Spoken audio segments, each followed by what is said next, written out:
एक दिन ठाकुर जी सूरदास जी की कुटिया के लिए निकलने लगे तो तभी श्री जी ने पकड़ लिया और पूछा कि कहाँ जा रहे हो, हमको साथ लेकर चलो। ठाकुर जी बोले चलो। अब तो ठाकुर जी श्री जी को सूरदास जी की कुटिया पर ले गए। दोनों कुटिया में जाकर चुपचाप बैठ गए। सूरदास जी पद गा रहे थे। इतने में ही सूरदास जी को पता नहीं क्या हुआ कि अपनी लठिया उठाई और कुटिया के बाहर जाने लगे। सूरदास जी को बाहर जाता देख ठाकुर जी बोले श्री जी चलो वापस मंदिर चले। श्री जी बोली इन बाबा की आंखें नहीं है तो थोड़ी दूर तक हम संग चलें, कहीं बेचारे गिर न जाएं। ठाकुर जी बोले चलो फिर। आगे आगे सूरदास जी और पीछे पीछे ठाकुर जी और श्री जी। इतने में ही आगे एक विशाल गड्ढे में सूरदास जी गिर गए और श्री जी ठाकुर जी से बोली इनको बाहर निकालो।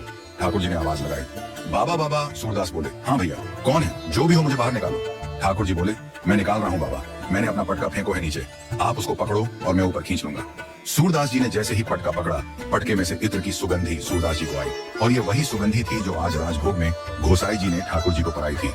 सूरदास जी समझ गए कि ठाकुर जी आए हैं। अब तो ठाकुर जी पटके से सूरदास जी को खींच रहे हैं और ठाकुर जी को श्री जी खींच रही हैं। अब तो पटका पकड़कर सूरदास जी बाहर आ गए और बाहर आकर उन्होंने ऐसा नाटक किया कि जैसे उनको ठोकर लगी हो और ठोकर से गिरने वाले थे ठाकुर जी के ऊपर, लेकिन ठाकुर जी तो हट गए और श्री जी के चरणों में जाकर गिर गए और दोनों पैर पकड़ लिए। अब श्री जी के जैसे ही पैर पकड़े, श्री जी पीछे हुई तो श्री जी का एक नूपुर सूरदास जी के हाथ में रह गया। सूरदास जी ने चुपचाप पायल छुपा कर रख ली।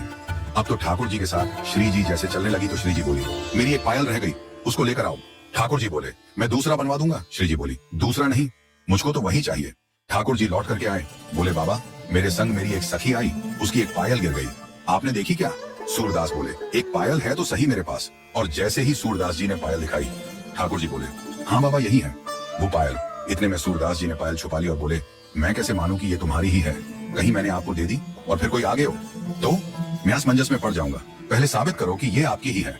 ठाकुर जी बोले कैसे साबित करूं? बाबा बोले एक मेरे पास है, एक आपके पास होगी तो आप मुझे दूसरी वाली पायल को स्पर्श करवा दो, एक बार जैसे मैं स्पर्श कर लूं तो दे दूंगा।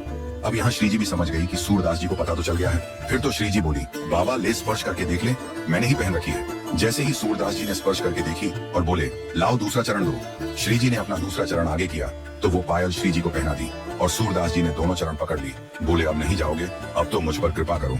अब तो महाराज ठाकुर जी हाथ जोड़ने लगे, सूरदास तेरे पांव पर हूं, भैया जान दे।